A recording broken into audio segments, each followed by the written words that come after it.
तो hi hello सांग मैंने मुझे स्वागत कर मोर आउ एक न्यू ब्लॉग को। तो मो बो गोटे मो गोटे स्पेशल जिन तो यहाँ पूरा बहुत स्पेशल। तो आपण मैंने खाई ना मुझे जानी। तो यहाँ हूँ भात इडली कराई भात इडली मैं विश्वास करें भात इडली। तो सेटा मुझे आज टेस्ट करी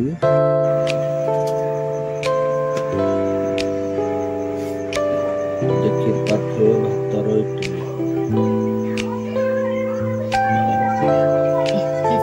फर्स्ट टाइम खाऊ।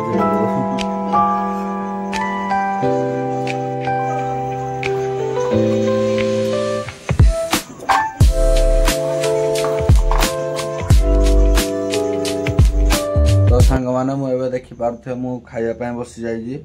तो देखु मुझे खाइबा जाऊँ भातर इडली भातर होता इडली।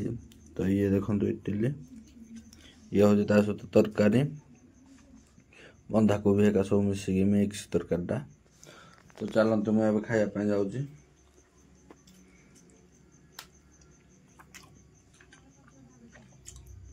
पूरा बहुत टेस्ट लगुच तरकारी सब तो खाई जो पूरा मस्त लगुच पूरा मीठा मीठा टाइप टे लगुच हल्का। वाओ जदि आपन को भल लगुथो वीडियोटा तो लाइक करिवे सब्सक्राइब करिवे आ कमेंट करिवे। तो मु जानिबी ना आपन को वीडियोटा भल लागुची कि नहीं।